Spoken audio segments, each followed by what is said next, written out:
So welcome to HR institute. So this is MK Reddy. సో మనం ఈరోజు ఎకానమీలో నిన్న ఎకానమీ టైప్స్ అంటే ఏంటి, ఎకానమీలో డిమాండ్ పుల్ అంటే ఏంటి, కాస్ట్ పుష్ అంటే ఏంటి, అదేవిధంగా బిల్ట్ ఇన్ అంటే ఏంటి, రకరకాలుగా మనము ఇన్ఫ్లేషన్లో చూడడం జరిగింది ఎస్టర్డే. అయితే ఈరోజు మనము what are the impacts of inflation అనేది ఈరోజు చూద్దాం. Okay,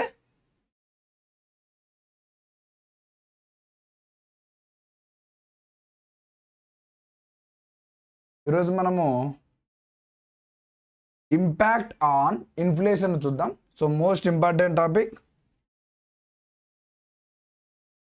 okay, impact on inflation.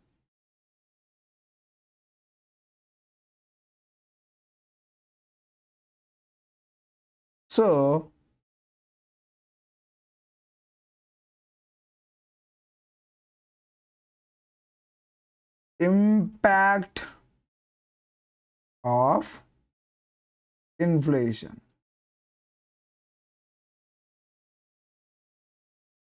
Okay, ఈరోజు మనము ఇన్ఫ్లేషన్ యొక్క ఇంపాక్ట్ను చూద్దాం.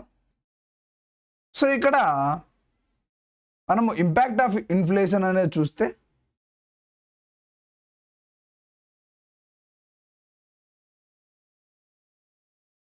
ఇక్కడ ఇంపాక్ట్ అనేది ఏ విధంగా ఉంటుందో ఒకసారి చూద్దాం. ఇక్కడ మనీ వాల్యూ అంటే ఏంటండి? మనీ వాల్యూను ఏ విధంగా మెజర్ చేస్తారు? మనీ వాల్యూను ఏ విధంగా మెజర్ చేస్తారు?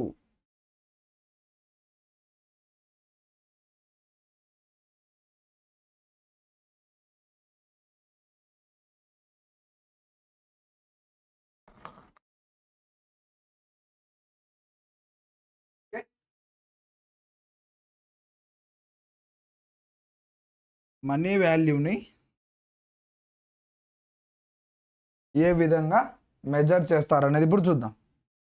ఇక్కడ సపోజ్ ఇన్ఫ్లేషన్ టైంలో మనకి ఇక్కడ 2024లో ఇక్కడ 500 ఉందనుకోండి. 2024లో 500 రూపీస్ ఉందనుకోండి. 2025లో 500 సేమా? ఇక్కడ ఇన్ఫ్లేషన్ ఖచ్చితంగా ఉంది చెప్తున్నాం. ఇన్ఫ్లేషన్ అనేది ఖచ్చితంగా ఉంది. ఇన్ఫ్లేషన్ అనేది ఖచ్చితంగా ఉన్నప్పుడు 2024లో 500 ఉంది.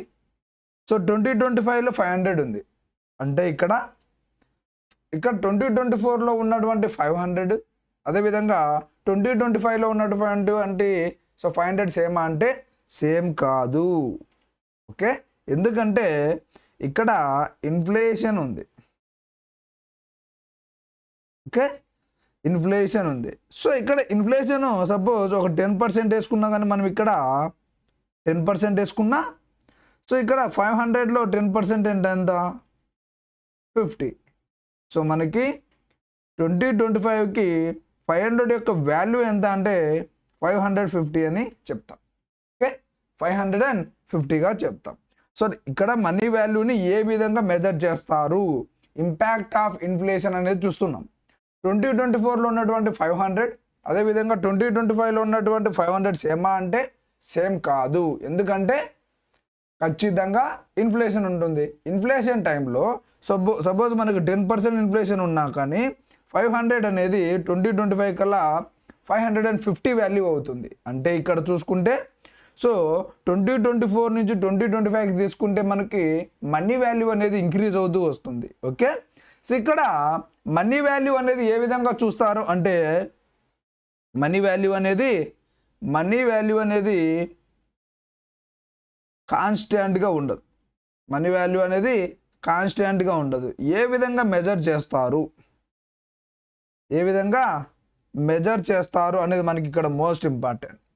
ఇక్కడ మనీ వాల్యూ అనేది సేమ్ ఇయర్లో ఉన్నటువంటి 500, 2025లో ఉన్నటువంటి 550 అనేది మనకు పెరిగిపోయింది. కానీ ఈ రెండు వాల్యూలు ఒకటే. 500 2024లో ఉన్నటువంటి 500 ఒకటే, 2025లో ఉన్నటువంటి 550 కూడా ఒకటే. ఎందుకంటే అక్కడ ఇన్ఫ్లేషన్ ఉంది. 2024లో ఒక వస్తువు 500కి వస్తుంది, అదే వస్తువు మనకు 2025లో వస్తుందా అంటే రాదు, ఎందుకంటే ఇన్ఫ్లేషన్ ఉంది కాబట్టి. సో ఏ విధంగా చూస్తాము, మనీని ఈక్వల్గా చూడము, ఎందుకంటే అది మారుతూ ఉంటుంది. ఏ విధంగా మెజర్ చేస్తారు అంటే అబిలిటీ టు పర్చేజ్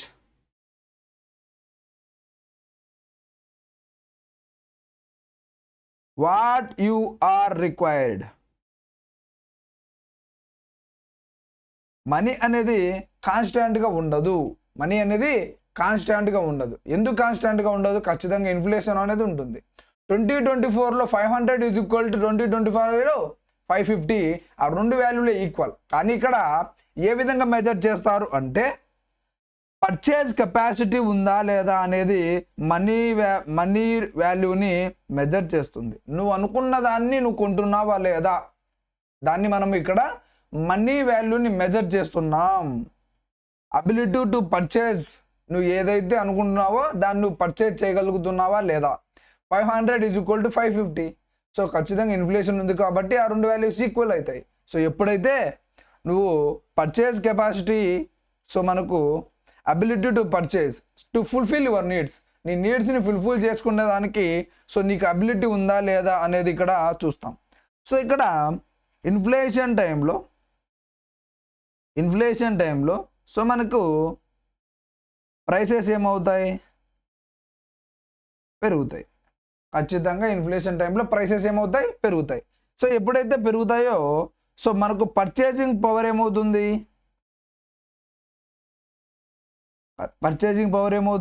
తగ్గుతుంది. బాగా గమనించాలి. సో ఇక్కడ ఇన్ఫ్లేషన్ టైంలో, ద్రవ్యోల్బణం టైంలో ఏమవుతుంది? ధరలు పెరుగుతాయి. ధరలు పెరిగితే ఏమవుతుంది? పర్చేసింగ్ పవర్ ఆఫ్ కెపాసిటీ ఏమవుతుంది? తగ్గుతుంది. అంటే ఇక్కడ value of currency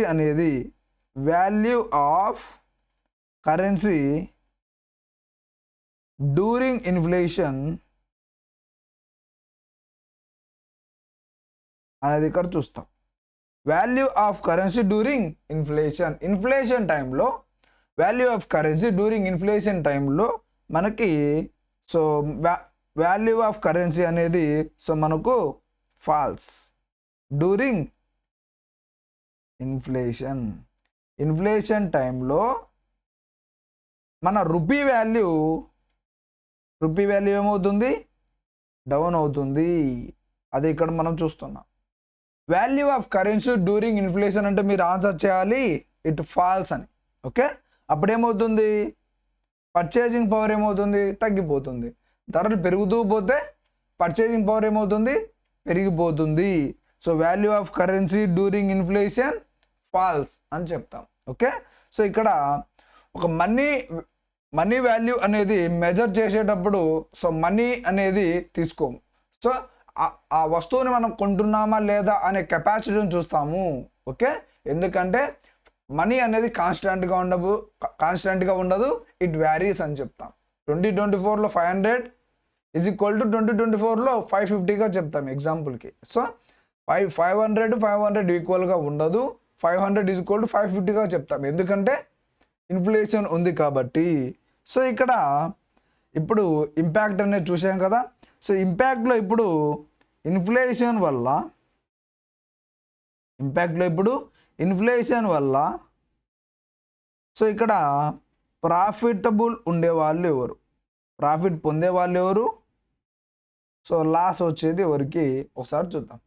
so inflation టైంలో ఇన్ఫ్లేషన్ ద్వారా ప్రాఫిట్ పొందేవాళ్ళు ఎవరు, అదేవిధంగా నష్టపోయే వాళ్ళు ఎవరు ఒకసారి చూద్దాం.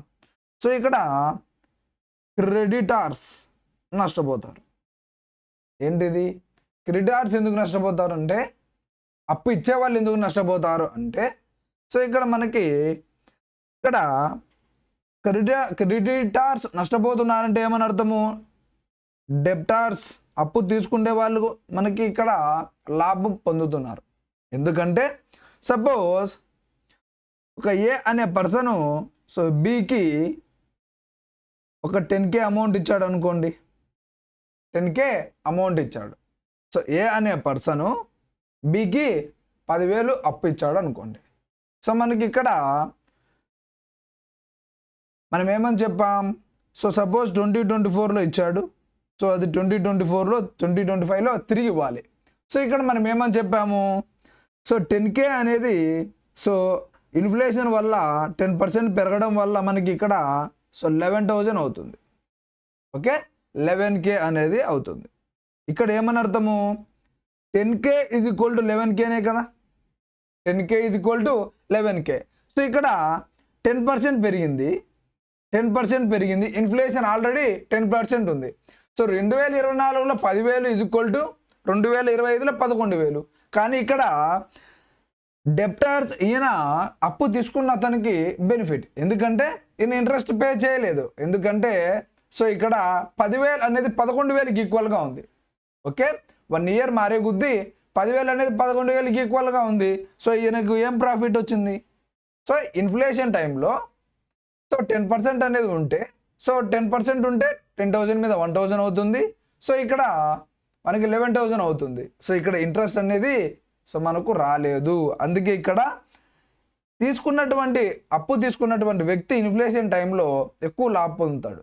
ఓకే, సో ఆయన ఇన్వెస్ట్మెంట్ చేయడం వల్ల సో ఆ విధంగా సో మనకి డెప్టార్స్ ఇక్కడ అప్పు తీసుకున్న వాళ్ళు ఇన్ఫ్లేషన్ టైంలో లాభం పొందుతారు. ఇక్కడ కాన్సెప్ట్ ఏంటంటే ఇన్ఫ్లేషన్ టైంలో మనీ అనేది ఈక్వల్గా ఉండదు. 2024 10,000 ఈజ్ ఈక్వల్ టు 2025లో 11,000. సో సేమ్గా ఉంది కదా మనీ. సో ఇక్కడ ఈయనకి ఇంట్రెస్ట్ ఏమొచ్చింది? ఇంట్రెస్ట్ ఎక్కువ రావాలంటే ఇక్కడ 10% మించిపోవాలి. ఈయనకి ప్రాఫిట్ పొందాలంటే ఆ 10% కంటే ఎక్కువ రావాలి. క్రెడిటార్స్కి 10% కంటే ఎక్కువ రావాలి. అప్పుడే ఆయన లాభం పొందుతాడు. ఓకే, ఇలానే లోన్ టేకర్స్ అంటారు. Loan takers, loan givers, loan takers and loan givers. So అదేవిధంగా ఇక్కడ మనం చూసుకుంటే క్రెడిటర్స్ నష్టపోతారని చెప్పాం. ఆ తర్వాత బ్యాంకులు కూడా లోన్ టేకర్స్ ఇక్కడ కూడా. సో ఇక్కడ బ్యాంక్స్ అనేవి తక్కువ వడ్డీ రేటుకి ఇస్తాయి. సో ఇక్కడ మనకి సో లోన్ టేకర్స్ వాటిని ఎక్కువగా ఉపయోగించుకొని ఇన్ఫ్లేషన్ టైంలో సో మనీ వాల్యూ అనేది వాళ్ళకు ఇంక్రీజ్ అవుతుంది.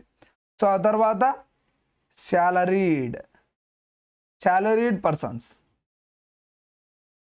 సో ఇక్కడ సపోజ్ 2025 జనవరిలో తీసుకుంటే 2025 డిసెంబర్ వరకు చూసుకున్నాం. 2025 జనవరి నుంచి 2025 డిసెంబర్ వరకు తీసుకున్నాం.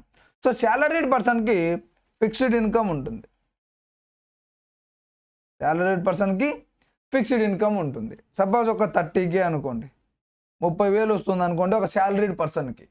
ఒక శాలరీడ్ పర్సన్కి 30,000 వస్తుందంటే సో 2025 జనవరిలో ఉన్నటువంటి వాల్యూ అనేది మనీ అనేది సో ఇక్కడ 2025లో డిసెంబర్కి మనకి ఇన్ఫ్లేషన్ వల్ల ఏమవుతుంది? పెరుగుతుంది. సో అతను కొనాలనుకునే వస్తువు ఏమవుతుంది? పెరుగుతుంది. సో ఖచ్చితంగా ఇన్ఫ్లేషన్ టైంలో ఈయన నష్టపోతాడు. ఇన్ఫ్లేషన్ టైంలో ఫిక్స్డ్ శాలరీ పర్సన్స్ నష్టపోతారు. ఎందుకంటే వాళ్ళకి ఇక్కడ సో 2025 జనవరిలో 30,000, సో 2025 డిసెంబర్లో కూడా 30,000. కానీ దాని యొక్క వస్తువుల ధర ఏమవుతుంది? ఇన్ఫ్లేషన్ కారణంగా పెరుగుతూ వెళ్తాయి. సో వీళ్ళు కూడా ఇక్కడ నష్టపోవడం జరుగుతుంది. ఓకే, సో ఇక్కడ బ్లాక్ మార్కెటింగ్ హోల్డర్. సో ఇక్కడ బ్లాక్ మార్కెటింగ్ హోల్డర్ ప్రాఫిట్ పొందుతాడు. ఎందుకంటే ఈయన బ్లాక్ మనీతో ఇక్కడ అసెట్స్ అండ్ గోల్డ్ కొంటారు. అసెట్స్ అండ్ గోల్డ్ కొనడం జరుగుతుంది. ఎప్పుడైతే అసెట్స్ అండ్ గోల్డ్ కొంటారో ఇన్ఫ్లేషన్ టైంలో వాటి యొక్క వాల్యూ ఏమవుతుంది? పెరుగుతుంది. ఇక్కడ ఈయన సో ప్రాఫిట్ పొందడం జరుగుతుంది. నెక్స్ట్ ఇక్కడ ఇంపోర్టర్స్ ప్రాఫిట్ పొందుతారు. ఇంపోర్టర్స్ ప్రాఫిట్ అనేది పొందుతారు. ఇక్కడ ఇన్ఫ్లేషన్ టైంలో ఇంపోర్టర్స్ ప్రాఫిట్ పొందుతారు. ఏ విధంగా పొందుతారో ఒకసారి చూద్దాం. సో ఇక్కడ ఇంపోర్టర్స్ టైంలో సో ఇక్కడ లోకల్ ప్రొడ్యూస్ అంటే ఇండియాలో ప్రొడ్యూస్ అవుతున్నటువంటి ఏ వస్తువైనా మనకి దాని యొక్క ఎక్స్పెన్సివ్ ఉందనుకోండి, లోకల్గా ప్రొడ్యూస్ అవుతున్నది చాలా ధర ఉందనుకోండి, చాలా ధర ఉన్నప్పుడు సో ఇక్కడ అవుట్ సైడ్ నుంచి అంటే ఇంటర్నేషనల్ మార్కెట్ నుంచి సో ఇంపోర్ట్ చేసుకుంటాడు. బాగా గమనించాలి, ఇక్కడ ఇంపోర్ట్స్ చేసుకోవడం వల్ల ఇన్ఫ్లేషన్ టైంలో ప్రాఫిట్స్ వస్తాయి. ఏ విధంగా వస్తాయి అంటే, ఇన్ఫ్లేషన్ ఉన్నప్పుడు ఏమవుతుంది, కాస్ట్ బూస్ట్ చెప్పాం కదా. ఇన్ఫ్లేషన్ టైంలో రా మెటీరియల్ కాస్ట్ అనేది ఖచ్చితంగా ఎక్కువ ఉంటుంది, దాని ప్రొడక్షన్ కాస్ట్ కూడా ఎక్కువనే ఉంటుంది. ఎప్పుడైతే దాని ప్రొడక్షన్ కాస్ట్ ఎక్కువ అవుతుందో ఫైనల్గా వచ్చేటువంటి ఒక ప్రోడక్ట్ వాల్యూ ఏమవుతుంది, పెరుగుతుంది. సో ఆ విధంగా ఉన్నప్పుడు భారతదేశంలో ప్రొడ్యూస్ అయిన వస్తువులు రేట్ ఎక్కువగా ఉన్నప్పుడు ఆ టైంలో ఇంటర్నేషనల్ మార్కెట్లో అదే వస్తువు తక్కువగా ఉంటే భారతదేశంలోకి తీసుకురావడం వల్ల సో ఆ టైంలో ఇక్కడ మన వస్తువు ఒక 50 రూపీస్ ఉందనుకోండి, బయట నుంచి తెప్పియడం వల్ల 40 రూపీస్కి దొరికింది అనుకోండి. సో ఇక్కడ ఇంపోర్ట్ చేసుకోవడం వల్ల ఆయనకి ఎంత మిగులుతుంది, 10 రూపీస్ మిగులుతుంది కదా. ఆ టైంలో 10 రూపీస్ మిగులుతుంది. ఇంపోర్ట్ చేసుకోవడం వల్ల ఇన్ఫ్లేషన్ టైంలో సో ఆయనకు ప్రాఫిట్స్ రావడం జరుగుతుంది. ఇది ఒక సింపుల్ ఎగ్జాంపుల్తో చెప్పాను. నెక్స్ట్ ఇక్కడ ఎక్స్పోర్ట్స్, ఇంపోర్ట్ చేసుకోవడం వల్ల ప్రాఫిట్స్, అయితే ఎక్స్పోర్ట్ చేసుకోవడం వల్ల మైనస్, లాస్ అనేది ఏ విధంగా వస్తుందో చూద్దాం. సో ఇక్కడ ఎక్స్పోర్ట్ చేసేటప్పుడు ఇంటర్నేషనల్ మార్కెట్తో సో కాంపిటీషన్ అనేది ఉంటుంది. ఇంటర్నేషనల్ మార్కెట్లో కాంపిటీషన్ అనేది ఉంటుంది. సో అక్కడ ఇంటర్నేషనల్ మార్కెట్కి సో ఇక్కడ ఇన్ఫ్లేషన్ టైంలో బాగా గుర్తుపెట్టుకోవాలి. ఇన్ఫ్లేషన్ టైంలో మాట్లాడుతున్నాం. ఇన్ఫ్లేషన్ టైంలో ఎక్స్పోర్ట్ చేయడం వల్ల సో ఇక్కడ ఇన్ఫ్లేషన్ టైంలో ఆల్రెడీ ఒక గూడ్ అనేది సో ఇండియాలో మ్యానుఫ్యాక్చర్ అయింది కదా. మ్యానుఫ్యాక్చర్ అయింది అంటే ఇండియాలో సో దాని యొక్క వాల్యూ ఏమవుతుంది, పెరుగుతుంది. దాని యొక్క వాల్యూ పెరిగినప్పుడు అది ఇంటర్నేషనల్ మార్కెట్లో పోయిందనుకోండి, పోయింది. సో ఇక్కడ లోకల్ మార్కెట్తో ఇంటర్నేషనల్ మార్కెట్లో ఉన్నటువంటి లోకల్ మార్కెట్తో పోటీ పడాలి. బాగా గమనించండి. సో ఇంటర్ మార్కెట్ ఇప్పుడు ఎక్స్పోర్ట్స్ వల్ల లాస్ ఏంటంటే, ఇన్ఫ్లేషన్ టైంలో ఎక్స్పోర్ట్స్ వల్ల లాస్ ఏంటంటే సో ఇన్ఫ్లేషన్ టైంలో ఆల్రెడీ ఇక్కడ ప్రైసెస్ అన్ని పెరిగి ఉంటాయి. సో రా మెటీరియల్ పెరిగి ఉంటుంది, దాన్ని కాస్ట్ పుష్ ఇన్ఫ్లేషన్ అన్నాం. సో ఫ్యాక్టర్స్ ఆఫ్ ప్రొడక్షన్ కూడా పెరిగి ఉంటుంది. ఆల్రెడీ ఒక ప్రోడక్ట్ వాల్యూ సో ఎక్కువగా రేట్ అనేది పెరిగిపోయి ఉంటుంది ఆల్రెడీ మన ఇండియాలో. దాన్ని ఎక్స్పోర్ట్ చేయాలనుకుంటున్నాం. సో మనం ఎక్స్పోర్ట్ చేసేటప్పుడు సో ఇంటర్నేషనల్ మార్కెట్లో వేరే దేశాల నుంచి సేమ్ ప్రోడక్ట్ తక్కువ వచ్చింది అనుకోండి, సో మన దేశం నుంచి పంపించినటువంటి ప్రోడక్ట్ అక్కడ పోటీ పడాలి కదా. సో అక్కడ పోటీ పడలేక కూడా నష్టాలు అనేవి వస్తాయి. ఎందుకంటే ఇన్ఫ్లేషన్ టైంలో ఇంపోర్ట్స్ మాత్రమే చేసుకోవాలి. ఎందుకంటే మన భారతదేశంలో తయారైనటువంటి గుడ్ ఇన్ఫ్లేషన్ టైంలో ఎక్కువ రేటుగా ఉంటుంది. ఆ టైంలో ఇంటర్నేషనల్ మార్కెట్ నుంచి మనం వస్తువు తెచ్చుకోవడం వల్ల సో ఇక్కడ ప్రాఫిట్స్ అనేవి పొందవచ్చు. సో అదే ఇన్ఫ్లేషన్ టైంలో ఎక్స్పోర్ట్ చేయడం వల్ల ఆల్రెడీ మన ప్రోడక్ట్ వాల్యూ అనేది సో ఎక్కువగా ఉంది. సో అక్కడికి వెళ్ళి కాంపిటీషన్ పడాలి సో వేరే దేశం నుంచి వచ్చినటువంటి గూడ్స్తో. సో అక్కడ వేరే దేశం నుంచి వచ్చినటువంటి గూడు మన దానికన్నా తక్కువ ఉందనుకోండి ప్రైస్, సో మంటి కొంటారా అంటే అక్కడ మంటి కొనరు. ఎందుకంటే సో మన వాల్యూ అనేది అక్కడ ఎక్కువగా ఉంటుంది. అందుకే ఇన్ఫ్లేషన్ టైంలో ఎక్స్పోర్ట్స్ వల్ల లాసే జరుగుతుంది. ఓకే, ఆ తర్వాత ల్యాండ్ లార్డ్స్.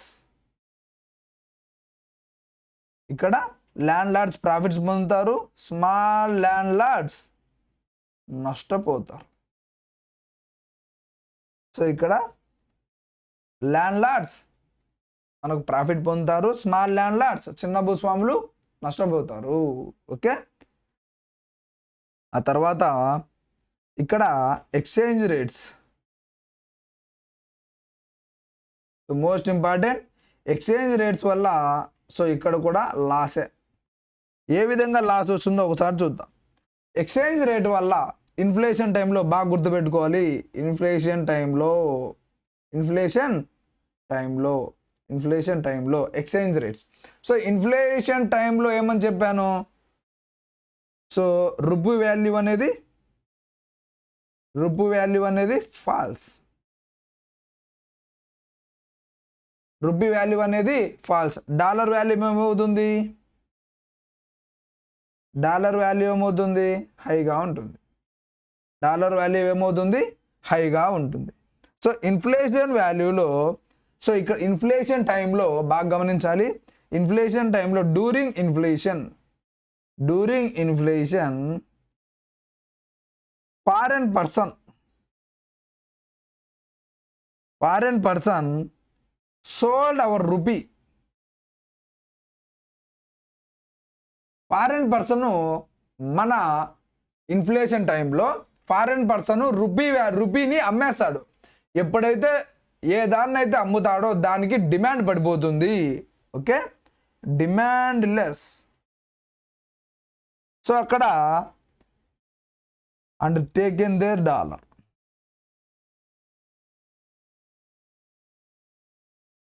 ఏదాన్నైతే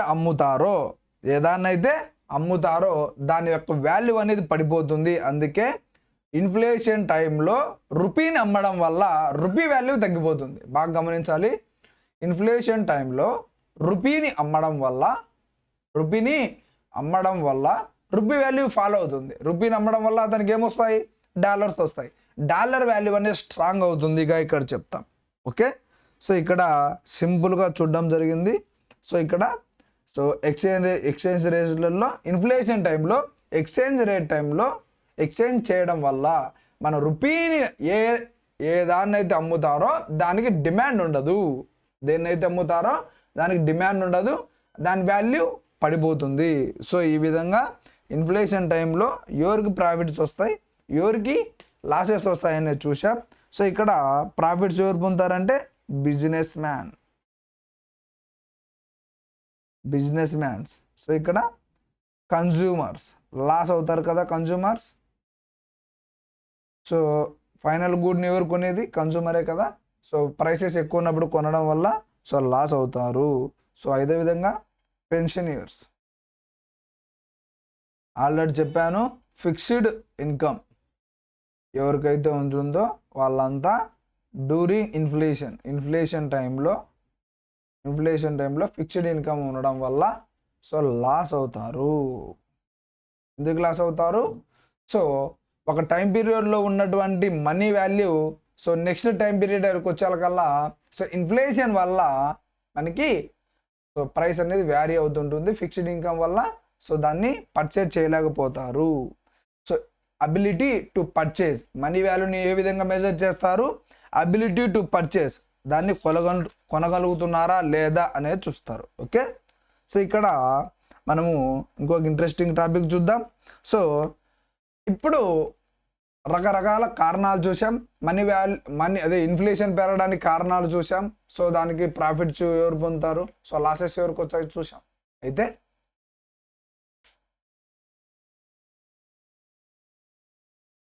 ఇక్కడ ఇన్ఫ్లేషన్ వచ్చిన తర్వాత ఏ విధంగా కంట్రోల్ చేయాలి? Measures to control inflation.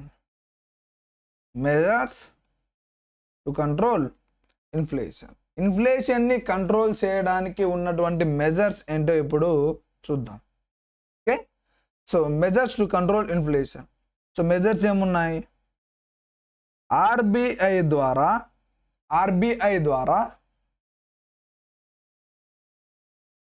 So ఇక్కడ ఆర్బీఐ ద్వారా సో ఇక్కడ మానిటరీ పాలసీ అనేది ఉంటుంది.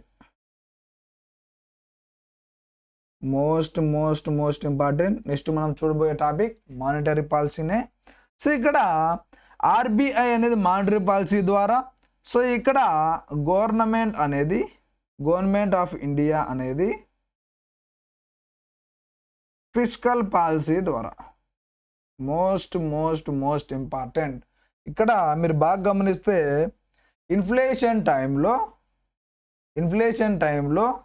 సో ఇక్కడ ఇన్ఫ్లేషన్ టైంలో ఎవరు కంట్రోల్ చేస్తారు అంటే ఆర్బీఐ మానిటరీ పాలసీ ద్వారా సో ఇన్ఫ్లేషన్ కంట్రోల్ చేస్తుంది. Government of India fiscal policy ద్వారా ఇన్ఫ్లేషన్ని కంట్రోల్ చేస్తుంది. సో ఒకసారి ఇక్కడ చూద్దాం. సో ఇక్కడ ఆర్బీఐ అనేది ఏ విధంగా చేస్తుందో ఒకసారి చూద్దాం. ఆర్బీఐ అనేది దేని ద్వారా అని చెప్పాను, మానిటరీ పాలసీ. మానిటరీ పాలసీ అంటే తెలుసు కదా, so bank rate, repo rate, so ఆ విధంగా reverse repo rates, so SLR, so marginal standing MSF, so SDR ఇట్లుంటాయి కదా. సో ఇక్కడ ఆర్బీఐ మానిటరీ పాలసీ ద్వారా సో ఏ విధంగా కంట్రోల్ చేస్తుందో చూద్దాం. సో ఇక్కడ ఇన్ఫ్లేషన్ ఉందంటే ఏమని అర్థము? ఇన్ఫ్లేషన్ ఉందంటే ఏమని అర్థము? మనీ సప్లై ఉంటుంది. ఇన్ఫ్లేషన్ ఉందంటే ఖచ్చితంగా మనీ సప్లై ఉంటుంది. సో ఇక్కడ టార్గెట్ ఏంటి? మనీ సప్లైని తగ్గించాలి. టార్గెట్ ఏంటి? మనీ సప్లైని తగ్గించాలి. సో ఇక్కడ మనీ సప్లైని తగ్గించాలంటే ఆర్బీఐకి ఉన్నటువంటి ఒకే ఒక దారి మానిటరీ పాలసీ ద్వారా తగ్గియాలి. మానిటరీ పాలసీలో ఏముంటాయి? ఇంట్రెస్ట్ రేట్స్ ఉంటాయి. సో ఇక్కడ డ్యూరింగ్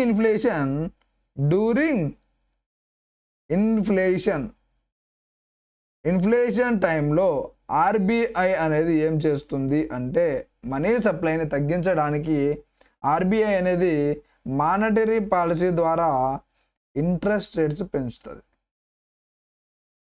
రేట్స్ని పెంచుతుంది. బాగా గమనించాలి. ఎందుకు ఇక్కడ ఇంట్రెస్ట్ రేట్స్ని పెంచుతుంది? ఇన్ఫ్లేషన్ టైంలో ఎందుకు ఇంట్రెస్ట్ రేట్స్ పెంచుతుందంటే సో ప్రజల దగ్గర ఉన్నటువంటి మనీ కంట్రోల్ చేయడానికి, మనీ సప్లైని కంట్రోల్ చేయడానికి. అసలు ఇంట్రెస్ట్ రేట్లు పెంచితే మనీ సప్లై ఏమవుతుంది ఒకసారి చూద్దాం. సో ఓకే, ఇంట్రెస్ట్ రేట్స్ పెంచితే మనీ సప్లై ఏమవుతుంది? తగ్గుతుంది. ఎట్లా తగ్గుతుంది ఒకసారి చూద్దాం. ఇంట్రెస్ట్ రేట్లు పెంచితే మనీ సప్లై తగ్గుతుంది. సో ఇంట్రెస్ట్ రేట్స్ ఇక్కడ మీరు బాగా చూసుకుంటే ఆర్బీఐ అనేది సో బ్యాంకులకి లోన్స్ ఇస్తుంది. రెపో రేట్ ద్వారా ఆర్బీఐ అనేది బ్యాంకులకి లోన్స్ ఇస్తుంది.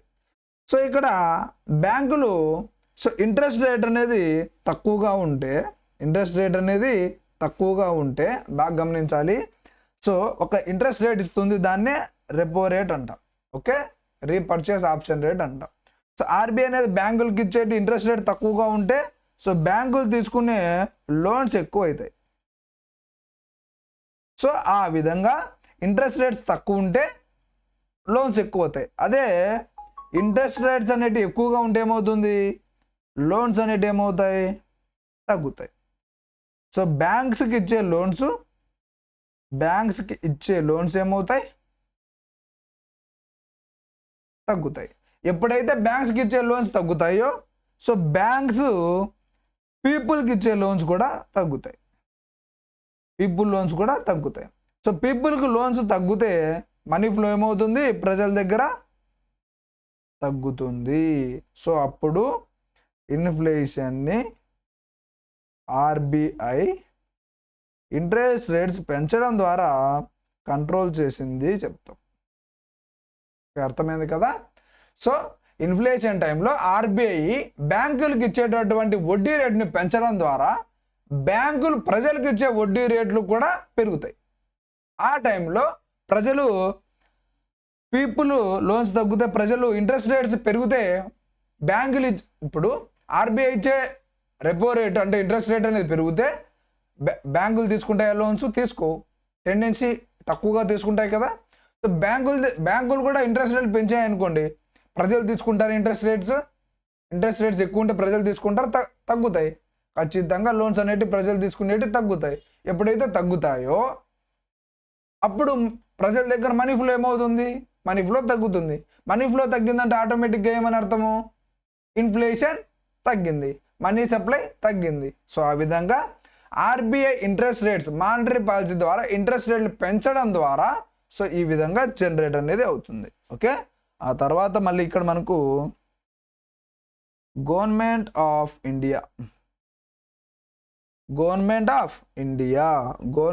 India fiscal policy.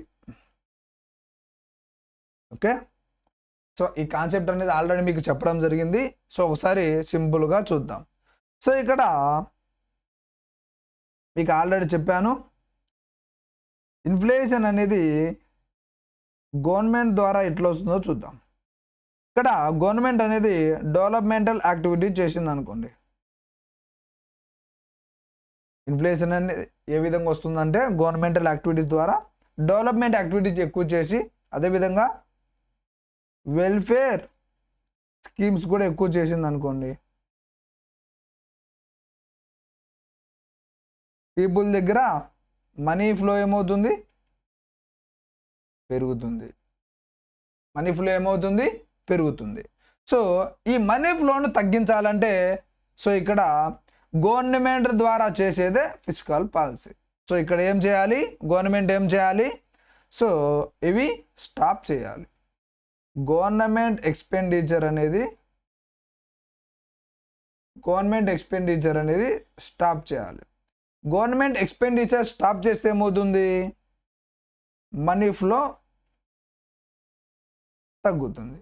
Money flow తగ్గడం ద్వారా పీపుల్ దగ్గర మనీ ఉండదు. ఎప్పుడైతే మనీ ఉండదో అప్పుడు ఇన్ఫ్లేషన్ని తగ్గించవచ్చు. ఒక్కదానికి ఒకటి ప్రతి ఒక్కటి కూడా లింకేజ్ అనేటివి ఉండడం జరుగుతుంది. సో దాంతో పాటుగా గవర్నమెంట్ ఆఫ్ ఇండియా బడ్జెటరీ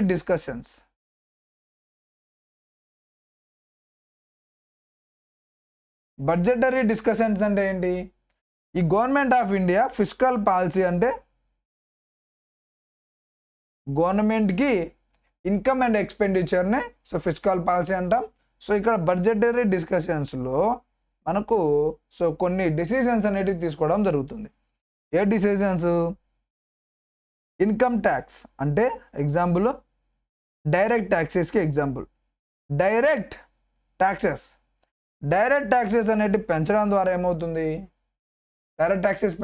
ఏమవుతుంది, సో పీపుల్కి మనీ ఫ్లో అనేది కొంచెం తగ్గుతుంది కదా. మనీ ఫ్లో అనేది ఇక్కడ కంట్రోలింగ్ ఇన్ఫ్లేషన్ పెంచడానికి కాదు, ఇన్ఫ్లేషన్ తగ్గించడానికి. సో డైరెక్ట్ ట్యాక్సెస్ పెంచితే ఏమవుతుంది, ప్రజల దగ్గర మనీ ఫ్లో తగ్గుతుంది. మనీ ఫ్లో తగ్గిందంటే ఆటోమేటిక్గా ఇన్ఫ్లేషన్ని కంట్రోల్ చేయొచ్చు. మనీ ఫ్లో తగ్గితే ప్రజల దగ్గర డబ్బులు ఉండకపోతే డిమాండ్ ఏమవుతుంది, తగ్గుతుంది. డిమాండ్ తగ్గితే ఫైనల్గా ప్రైసెస్ కూడా తగ్గుతాయి. సో ఆ విధంగా ఇన్ఫ్లేషన్ని కంట్రోల్ చేయొచ్చు.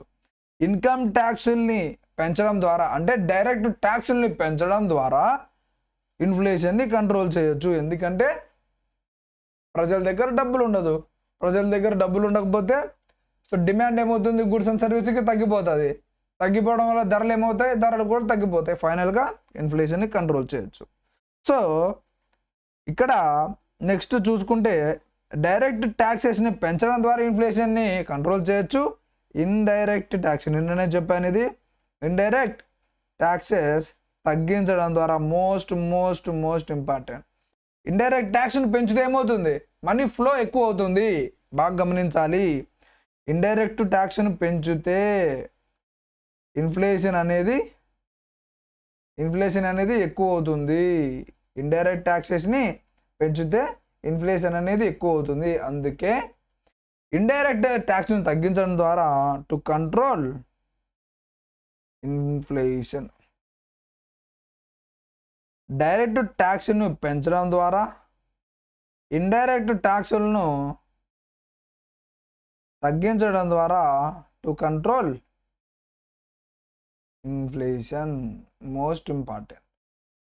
డైరెక్ట్ ట్యాక్స్లు పెంచడం ద్వారా ఇండైరెక్ట్ ట్యాక్స్లను తగ్గించడం ద్వారా కంట్రోల్ని ఇక్కడ ఇన్ఫ్లేషన్ని కంట్రోల్ చేయొచ్చు. Okay, so most important concept oriented చూస్తున్నాం. ఓకే, నెక్స్ట్ అర్థమైంది కదా ఇది. సో ఇన్కమ్ ట్యాక్స్ అంటే ఇన్కమ్ ట్యాక్స్ అనేది ఒక డైరెక్ట్ ట్యాక్స్లో ఒక భాగం. సో డైరెక్ట్ ట్యాక్స్లను పెంచడం ద్వారా, డైరెక్ట్ ట్యాక్స్లు పెంచితే ఏమవుతుంది, పీపుల్కి వచ్చే మనీ ఏమవుతుంది, తగ్గిపోతుంది. పీపుల్కి వచ్చే మనీ తగ్గిపోతే ఏమవుతుంది, పీపుల్ దగ్గర మనీ లేకపోతే ఏమవుతుంది, గూడ్స్ అండ్ సర్వీసెస్ యొక్క డిమాండ్ తగ్గిపోతుంది. గూడ్స్ అండ్ సర్వీసెస్ డిమాండ్ తగ్గిపోతే ప్రైసెస్ తగ్గిపోతాయి, ఇన్ఫ్లేషన్ కంట్రోల్ అవుతుంది. సో అదే ప్లేస్లో ఇండైరెక్ట్ ట్యాక్స్లు, సో ఇక్కడ పరోక్ష పన్నులను తగ్గించడం ద్వారా కూడా ఇన్ఫ్లేషన్ని కంట్రోల్ చేయొచ్చు. డైరెక్ట్ ట్యాక్స్లను పెంచడం ద్వారా, ఇండైరెక్ట్ ట్యాక్స్లను తగ్గించడం ద్వారా to control inflation. Next administrative measures. Administrative measures, so ఇక్కడ ఒక ప్రత్యేక చర్యలుగా చెప్పుకోవచ్చు. సో అడ్మినిస్ట్రేటివ్ మెజర్లో ఒక ప్రత్యేక చర్యలుగా చెప్పుకోవచ్చు. సో ఇక్కడ సో డ్యూరింగ్ ఇన్ఫ్లేషన్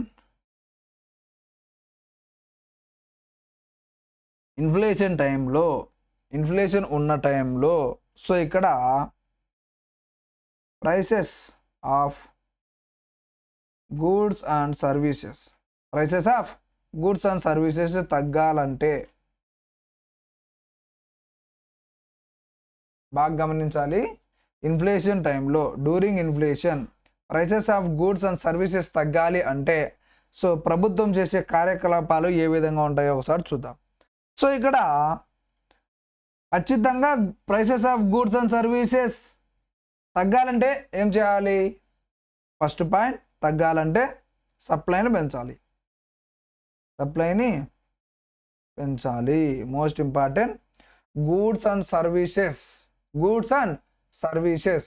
సో ఇక్కడ ప్రైసెస్ తగ్గాలంటే సప్లైని పెంచాలి. ఎప్పుడైతే సప్లైని పెంచుతామో అప్పుడు సో డిమాండ్ పడిపోతుంది, ధరలు కూడా పడిపోతాయి. ఓకే, సో నెక్స్ట్ ఇక్కడ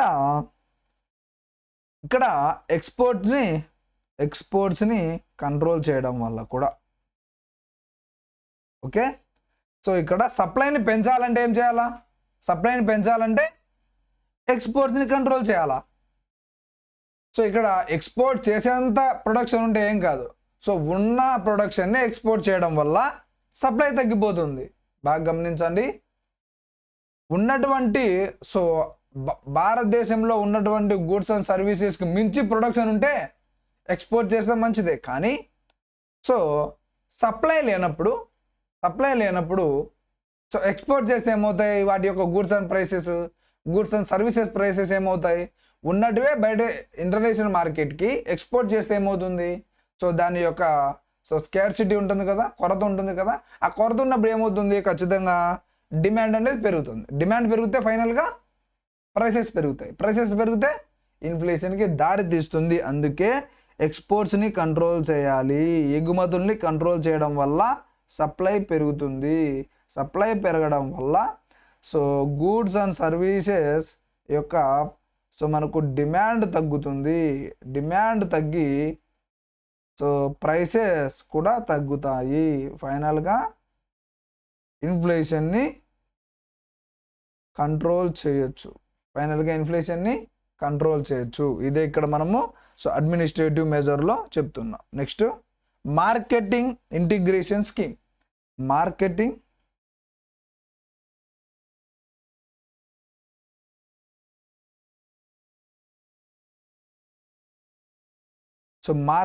ఇంటిగ్రేషన్ స్కీమ్ MIS అంటారు. సో ఇది 2005లో తీసుకురావడం జరిగింది. సో ఇక్కడ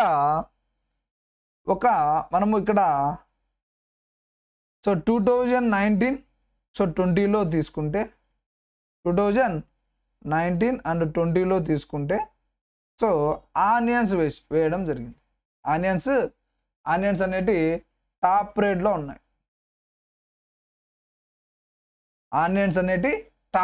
ఉన్నాయి. సో ఇక్కడ మీరు బాగా గమనించాలి, మార్కెటింగ్ ఇంటిగ్రేషన్ స్కీమ్ అనేది మనం ఇక్కడ చూస్తున్నాం. సో 2019-20లో మనకు ఆనియన్స్ రేట్ అనేది టాప్ రేట్లో ఉన్నాయి. సో ఈ టైంలో సో ఇది డైలీ గూడ్స్ కదా. సో నిత్యావసర వస్తువులు అంటారు కదా.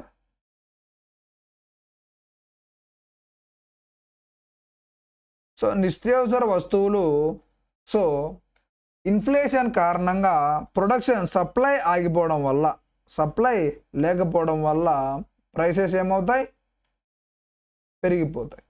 అప్పుడు గవర్నమెంట్ అనేది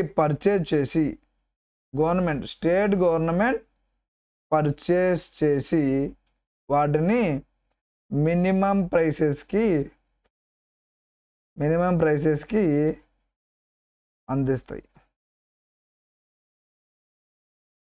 మార్కెటింగ్ ఇంటిగ్రేషన్ స్కీమ్ అంటే ఏం లేదు, సింపుల్గా సో రాష్ట్రంలో కానీ దేశంలో కానీ సో రాష్ట్రంలో అయితే ఒక నిత్యావసర వస్తువు అధిక ధర ఉన్నప్పుడు, అధిక ధర ఎప్పుడు ఉంటుంది, సప్లై అయిపోతేనే కదా. ఆ టైంలో ఎక్కువ వర్షాలు రావడం వల్ల సో సప్లై తగ్గిపోవడం వల్ల సో ధరలు ఏమైపోయినాయి, ఇంక్రీజ్ అయిపోయినాయి.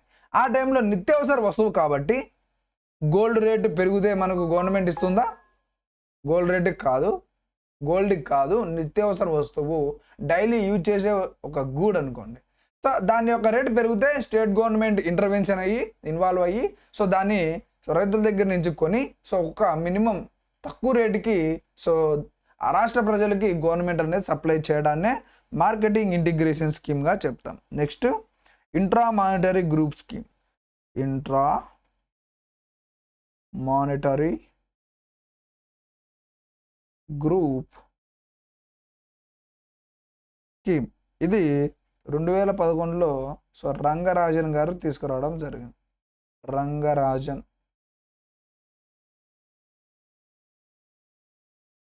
ఓకే, 2011లో రంగరాజన్ గారు తీసుకురావడం జరిగింది. సో ఇక్కడ ఇంట్రా మానిటరీ గ్రూప్ స్కీమ్లో ఏమని చెప్పడం జరిగింది అంటే సో సప్లై తక్కువగా ఉన్న వాటిని ప్రైసెస్ ఏమైతే ఎక్కువ ఉంటాయి. ఏవైతే సప్లై ఉన్నాయో వాటి ఫుడ్ ప్రొడక్షన్ని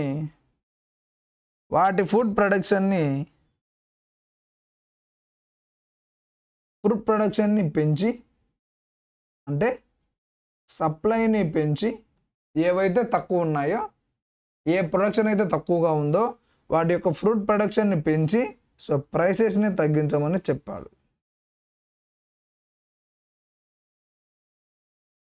ఓకే, అర్థమైందా?